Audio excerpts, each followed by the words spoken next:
اب ایک ساتھ کی ویڈیوز بڑی وائرل ہو رہی ہیں, بڑا چیخ چیخ کر کہتے ہیں کہ کنٹینٹ کریٹر جو ہے بڑا چیخ چیخ کر کہتے ہیں کہ یہ فیملی کو بیچ رہے ہیں. فرحت مصطفیٰ نے بات کی, اس کے بعد یہ سارے اسٹارٹ ہو گئے یہ لے کر کہ کنٹینٹ کریشن جو ہے وہ فیملی کو بیچنا ہے. یہ سیڈ بات ہے. میرے پاس ایک آرٹیکل ہے, وحشت ناک مستقبل ہے.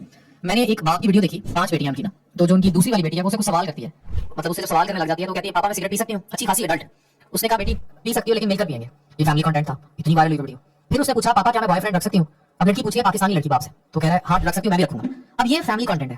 اچھا یہ شروع کیسے ہوتے ہیں, ٹک ٹاکرز ہوتے ہیں, یہ شروع میں کہیں ایونٹس پر ملتے ہیں, ایونٹس کے بعد یہ لوگ ایک دوسرے کو پسند کرتے ہیں یا جو بھی ہوتا ہے, ایون شادیوں سے پہلے باہر کی دنیا بھی گھوماتے ہیں, پھر کہیں غلطی سے شادی کر لیتے ہیں. اب ان کی شادیاں بھی 30 سال, اچھا یہ شادی فوراً نہیں ہونی, اس میں پہلے فیس ریویل کریں گے, پھر ان کی انگوٹھیاں ریویل ہوں گی, ایک ایک چیز ریویل ہونی ہے, پھر ان کا منگنی ریویل ہوگی, اس کے بعد ان کی شادی غلطی سے شروع ہوگی, اور وہ پھر 3-4 مہینے ایونٹ چلیں گے, پھر ان کی شادی ہوگی, اربوں روپے کی تعیش دکھائی جائے گی, کروڑوں روپے کی, جس سے غریب کے گھر کی بیٹی بیٹھی ہوئی بری طرح ڈپریشن کا شکار ہوگی. اب یہ جو پہلے فیملی بھی تھی, اب یہ فیملی بن گئی اور یہ کنٹینٹ کریٹرز کی فیملی ہے, 2 ٹک ٹاکر نے شادی کر لی.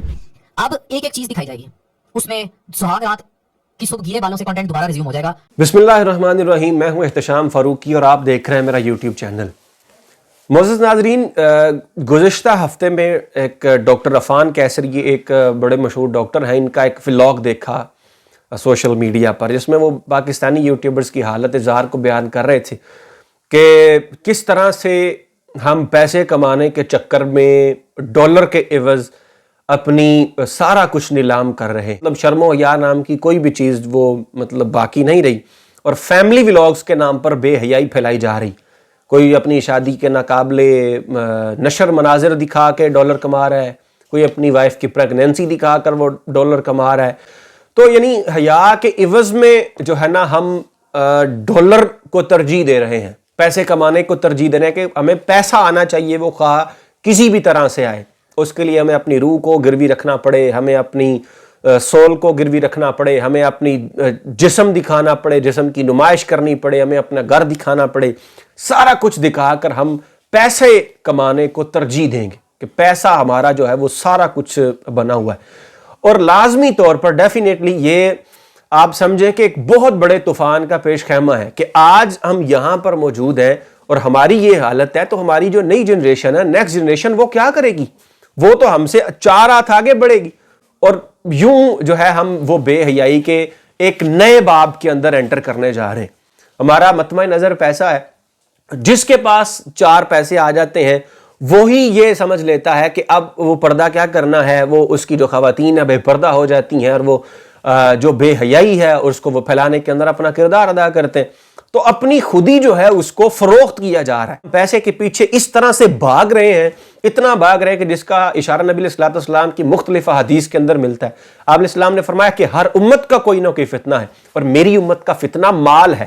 اب یہ مال کو نبی علیہ السلام نے اتنا بڑا فتنہ قرار دیا ہے, اور یہ وہ مال ہے کہ جو ہم دنیا میں اکٹھا کر رہے ہیں, اس کو دیکھ رہے ہیں, لیکن جب قبر میں پڑے ہوں گے, بے سود پڑے ہوں گے, یوں ناک کے اندر روئی ٹھونسی ہوگی, آنکھیں بند ہوں گی, پاؤں کو باندھا ہوگا, اور ایک کفن اور قبر کے اندر بیٹھے ہوں. وہ مال کمایا تھا کسی کے لیے, اور آج اس کا جو بھگتان ہے وہ ہم نے بھگتنا, استعمال وہ کسی اور نے کرنا. ایک اور حدیث مبارکہ کے اندر موجود ہے, نبی علیہ السلام نے فرمایا مجھے تم سے شرک کا کوئی خطرہ نہیں, بلکہ مجھے ڈر ہے کہ دنیا تمہارے اوپر وسیع کر دی جائے گی اور تم بھی دنیا کی رنگینیوں میں کھو جاؤ گے. تو جس طرح تم سے پہلے لوگوں کے اوپر اللہ کا عذاب ہے, اسی طرح سے تمہارے اوپر بھی آئے گا. تو یہ جو کام ہے, یہ نبی علیہ الصلوۃ والسلام کی جو فکر ہے, مستفوی فکر ہے, یہ اس سے بیگانگی کے سبب ہے. جس طرح ڈاکٹر اقبال علیہ الرحمہ نے اس کی طرف اشارہ کیا.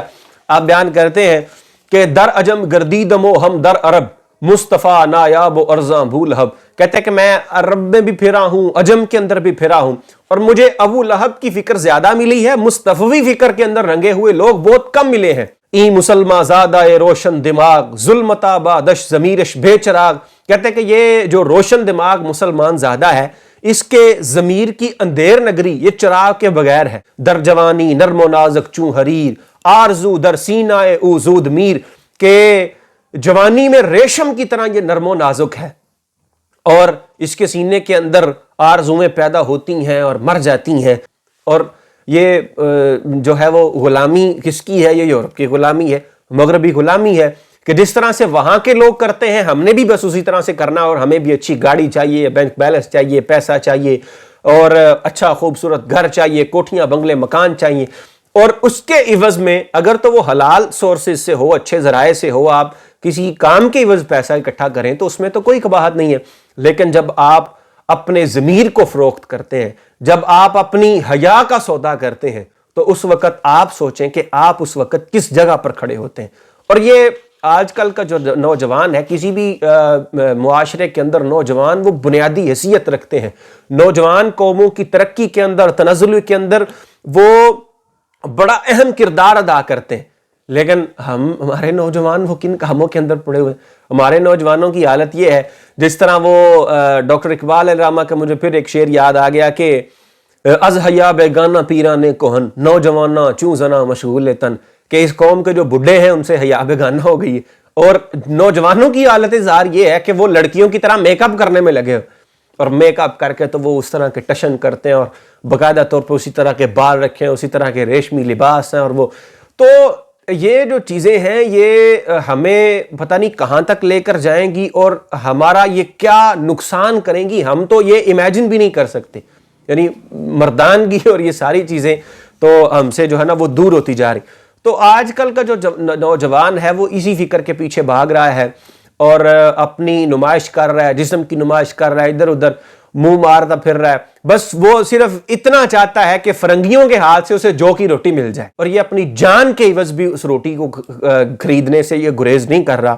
یہ پالتو پرندوں کی طرح دوسروں کے ہاتھوں سے دانا چگتا ہے، اور آسمان کی جو فضا ہے اس کے اندر اڑنا، اور وہ جو شاہین کو کے ساتھ تشبیہ دی اقبال نے اپنے نوجوان کو، یہ ان تمام چیزوں سے ناآشنا ہے۔ اس کو پتہ ہی نہیں ہے کہ میرے بڑے تھے وہ کیا تھے، میرے بزرگ کیا تھے، انہوں نے اس ملک کو کس لیے حاصل کیا اور ہم کیا کر رہے ہیں۔ پھر آگے اقبال کہتے ہیں مومنو از رمز مرگا گاہ نیست در دلش لا غالب الا اللہ نیست، کہ ہے تو مومن لیکن حالت یہ ہے کہ یہ موت کی رمز سے شناسا ہی نہیں ہے، موت کی رمز سے آگاہ ہی نہیں ہے، اور اس کا دل لا غالب الا اللہ سے خالی ہے۔ یعنی اس کو پتہ ہی نہیں ہے کہ تیری خاک میں ہے اگر شرر تو خیال فقر و غنا نہ کر، کہ جہاں میں نانے شعیر پر ہے مدار قوت حیدری، کہ حیدری قوت کا مدار تو جو کی روٹی تھی، حیدری قوت کا مدار تو وہ یہ یوں رنگ برنگے کھانے کھا کر تو پھر یہ کام نہیں ہوتے،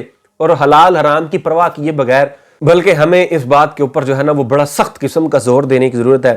اور پھر میں اسی کے اوپر اپنی بات کو ختم کر رہا ہوں۔ کہتے ہیں کہ ماں ہما افسوے تہذیب غرب کشتائے افرنگیاں بے حرب و ضرب، کہتے ہیں کہ ہم سب مغرب کی تہذیب کے سحر زدہ ہیں، ہمیں فرنگیوں نے بغیر جدال کے قتل کر دیا ہے، بغیر جدال و قتال کے مار ڈالا ہے۔ تو اس جرأت مندانہ اقدام کے اوپر میں ڈاکٹر عرفان کیسر صاحب کو سلام پیش کرتا ہوں کہ انہوں نے چلو کوئی تو بولا ہے، اللہ تعالیٰ ڈاکٹر صاحب کو اس کی جزائے خیر عطا فرمائے۔ اٹھا کر پھینک دو باہر گلی میں، نئی تہذیب کے انڈے ہیں گندے، اگرچہ بت ہیں جماعت کی آستینوں میں، مجھے ہے حکم ازاں لا الہ الا اللہ۔